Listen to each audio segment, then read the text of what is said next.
বার্সেলোনার আসন্ন দলবদল পরিকল্পনা কেমন হওয়া উচিত? একজন বার্সা ভক্ত হিসেবে অবশ্যই চাইব বার্সার লক্ষ্য হওয়া উচিত ডিফেন্সে বাস্তনি এবং আক্রমণভাগে হুলিয়ান আলভারেজ। এই বিষয়ে আমরা বিস্তারিত কিছু বিশ্লেষণ তুলে ধরছি। আসন্ন গ্রীষ্মকালীন দলবদল হতে যাচ্ছে বার্সেলোনার জন্য গত কয়েক বছরের মধ্যে সবচেয়ে গুরুত্বপূর্ণ। হান্সি ফ্লিকের স্কোয়াডে প্রয়োজনীয় মানসম্মত খেলোয়াড় যোগ করতে ক্লাবটি এখন মরিয়া। বার্সার মূল লক্ষ্য হল সেন্ট্রাল ডিফেন্স এবং অ্যাটাকিং লাইনে দুজন সুপারস্টার সই করানো। তবে এই স্বপ্ন পূরণ করতে হলে বড় অঙ্কের অর্থ প্রয়োজন, যা হয়তো বর্তমান স্কোয়াডের এক বা একাধিক তারকাকে বিক্রি করেই জোগাড় করতে হবে। কোন কোন প্লেয়ারকে বার্সেলোনার বিক্রি করে দেওয়া উচিত?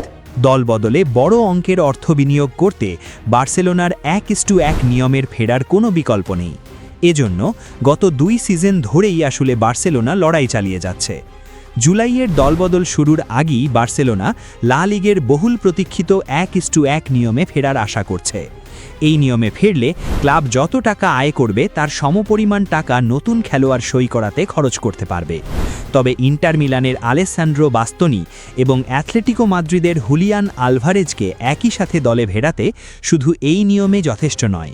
তাই তহবিল গঠনে বড় বিক্রির পথে হাঁটতে পারে বার্সা কর্তৃপক্ষ। বিক্রির তালিকায় 3টি বড় নাম আপাতত উঁকি দিচ্ছে। স্প্যানিশ সংবাদ মাধ্যম স্পোর্টের রিপোর্ট অনুযায়ী পর্যাপ্ত অর্থ জোগাড় করতে বার্সেলোনা 3 জন গুরুত্বপূর্ণ খেলোয়াড়কে বিক্রির তালিকায় রেখেছে। তারা হলেন জুলেস কুন্দে, রোনাল্ড আরাউহো এবং আলেজান্দ্রো বালদে। ক্লাবটি পরিষ্কার করেছে যে এই খেলোয়াড়দের বিক্রি করা তাদের জন্য বাধ্যতামূলক নয়, কিন্তু প্রিমিয়ার লিগের ক্লাবগুলোর পক্ষ থেকে যদি দুর্দান্ত কোনো প্রস্তাব আসে তবে বার্সা তাদের ছেড়ে দিতে দ্বিধাবোধ করবে না। কেন এই খেলোয়াড়েরা বিক্রির তালিকায় উঠে এসেছেন? তাদের সাম্প্রতিক পারফরম্যান্স কী বলছে? বার্সেলোনার বর্তমান রক্ষণভাগের অন্যতম বড় চিন্তার নাম জুলেস কুন্দে। এই ফরাসি ডিফেন্ডারকে ঘিরে অনেক প্রত্যাশা থাকলেও চলতি মরশুমে তার ফর্মের ধারাবাহিকতার অভাব প্রকট হয়ে উঠেছে। রক্ষণভাগে নিজের সেরা ছন্দ ফিরে পেতে তিনি রীতিমতো হিমশিম খেয়ে যাচ্ছেন, যা দলের রক্ষণাত্মক দেয়ালকে অনেক ক্ষেত্রেই দুর্বল করে দিচ্ছে। বড় ম্যাচে তার পজিশনিং এবং সিদ্ধান্ত নেওয়ার ঘাটতি কোচ হান্সি ফ্লিকের পরিকল্পনায় তাকে অনিশ্চিত করে তুলেছে।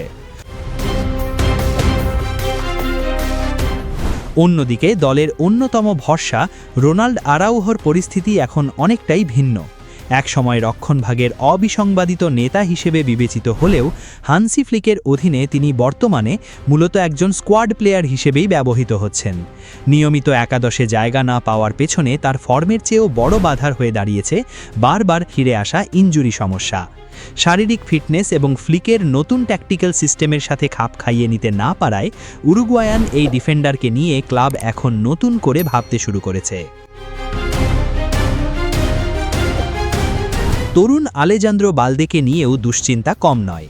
গত মরশুমে লেফট ব্যাকে যে বিধ্বংসী রূপ দেখিয়ে তিনি বিশ্ব ফুটবলের নজর কেড়েছিলেন, এই মরশুমে সেই পারফরম্যান্সের ছায়া মাত্র দেখা যাচ্ছে।